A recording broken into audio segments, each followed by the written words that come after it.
Welcome back di Sals TV channel yang akan menampilkan dialog dari bahasan yang menarik.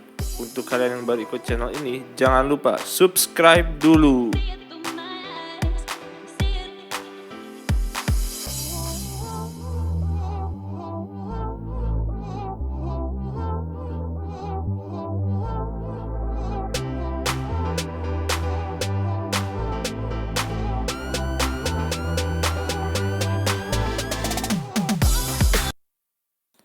Setelah di 3 episode kemarin kita bahas kota-kota di negara lain, kali ini gue pengen bahas kota dari dalam negeri sendiri, yaitu kota yang ada di pinggiran Jakarta, kota Tangerang. Kota ini sebenarnya memiliki hubungan yang sangat erat dengan Kesultanan Ageng Tirtayasa yang ada di Serang. Karena beliaulah yang memindahkan warganya sekitar 5.000 sampai 6.000 orang untuk menempati Tangerang. Nah, dan nama Tangerang itu baru benar-benar tercatat di dalam sejarah, yaitu pada saat VOC membuat perjanjian dengan Sultan Ageng Tirtayasa untuk pembagian wilayah kekuasaan dengan menggunakan tugu. Tugu ini sendiri terletak di kawasan Grendeng. Kalau kita datang menggunakan kereta, maka kita sampai di stasiun Tangerang. Oke, ini Tangerang, let's go to stasiun Tangerang. Jadi di stasiun Tangerang ini kita akan berhenti di Pasar Anyar. Setelah dari Pasar Anyar, kita akan melihat satu masjid yang sebenarnya menjadi saksi sejarah dari Tangerang, yaitu Masjid Agung Al-Ittihad. Masjid Agung Al-Ittihad ini sendiri sebenarnya awalnya dibangun untuk sebagai tempat berpenjaranya orang-orang penduduk pribumi di sana. Akan tetapi dengan seiringnya kemerdekaan Republik Indonesia, tempat itu berubah menjadi rumah sakit umum dan juga pernah juga berubah menjadi kantor polisi. Di tahun 1950 dibangunlah sebuah masjid di lahan itu, yaitu yang kita sebut sebagai Masjid Agung Al-Ittihad. Oke. Ini let's see from our Google Maps.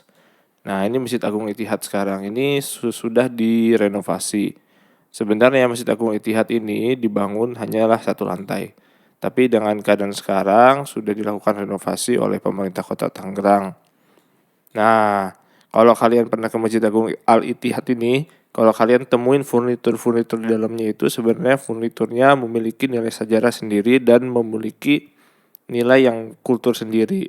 Walaupun gedungnya baru, tapi hampir beberapa furniturnya itu adalah furnitur lama. Nah, kalau kita jalan terus, ini kita akan masuk ke kawasan Pasar Lama. Di kawasan Pasar Lama pun sendiri memiliki beberapa tempat bersejarah. Nah, seperti kita lihat nih di sebelah kanan, pada awalnya Tangerang itu besar ya. Jadi Tangerang itu meliputi kawasan Tangerang Selatan dan juga Kabupaten Tangerang. Jadi kalau kita lihat nih antara Masjid Agung dan gedung ini sebenarnya dimiliki oleh Kabupaten Tangerang. Dan ini yang dulu sempat dijadikan sebagai rumah sakit umum, tapi sekarang sudah berubah alih fungsi. Nah, kalau kita jalan terus ini kita akan masuk ke kawasan Pasar Lama. Kawasan Pasar Lama sebenarnya awalnya adalah kawasan pemukiman untuk etnis Tionghoa. Nah, di sini etnis Tionghoa juga sering disebut sebagai Cina Benteng. Kalau kita lihat di sini, kawasan ini sudah sangat berkembang, tapi masih ada beberapa tempat-tempat yang memang memiliki nilai sejarah. Contohnya toko obat ini, toko obat Banamtong. Ini toko yang cukup sangat lama. Lalu kalau kita maju lebih ke depan lagi, ini juga ada beberapa toko yang memiliki nilai sejarah sendiri. Salah satunya adalah toko Varia dan toko Kaliana. Untuk orang Tangerang asli, pasti tahu toko ini. Nah, ini tokonya. Ini toko Varia, dia cukup lama. Dan lalu ada toko Kaliana. Mereka termasuk salah satu toko yang menghuni kawasan Pasar Lama cukup lama sekali. Kemudian ada juga ini kawasan Bontek Bio. Bontek Bio sendiri ini termasuk tempat peribadatan orang Buddha. Nah, ini tempatnya benar-benar bersejarah, tapi sudah sering mengalami renovasi. Tapi kalau kita lihat jalan di dalamnya sebenarnya karena ini pemukiman, jalannya sempit banget. Jalan ini terus kalau kita terus ke belakang nanti kita akan sampai ke daerah ini. Kita akan masuk ke Masjid Jami Kalipasir. Ini masjid ini juga termasuk masjid yang bersejarah. Karena masjidnya berarsitektur gaya Tionghoa tapi sudah ada dari abad 17. Nah, kalau kita terus ke belakang, nanti kita akan sampai ke jalanan di Benteng Raya, Jalan Kalipasir yang lanjut ke Jalan Benteng Raya, dan ini letaknya pas di sebelah Jalan Cisadane.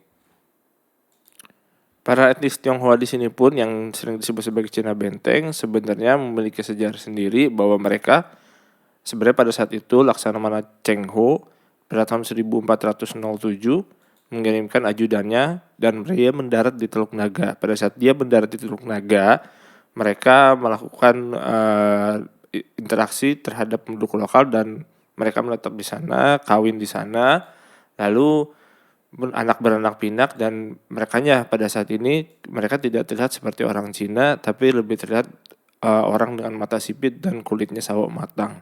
Begitu.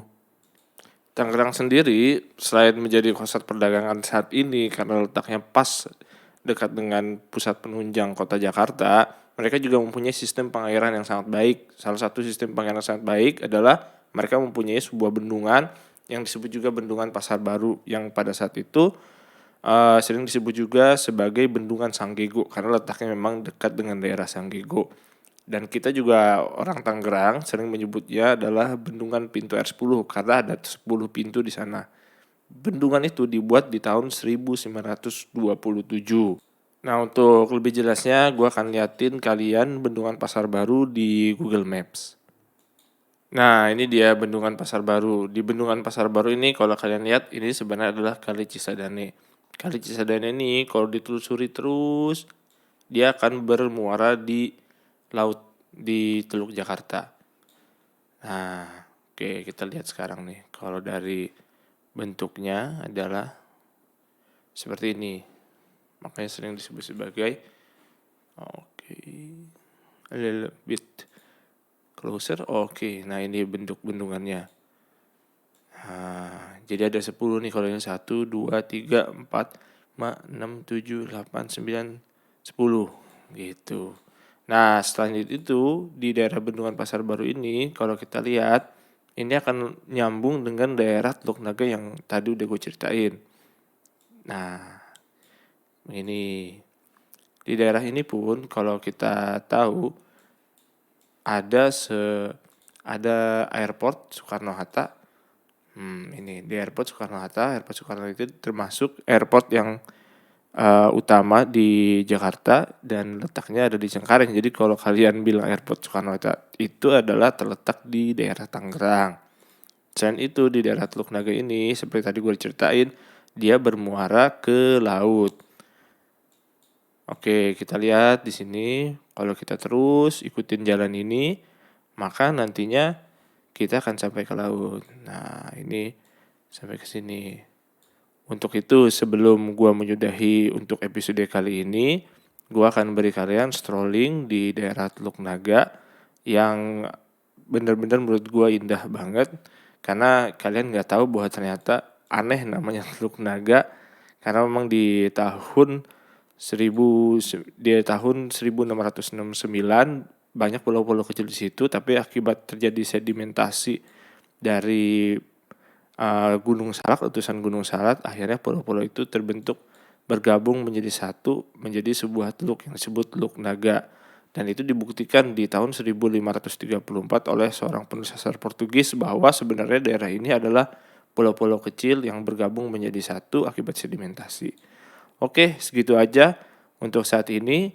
Buat kalian yang udah lihat video ini, jangan lupa gue tunggu komen-komen kalian and enjoy my stroll.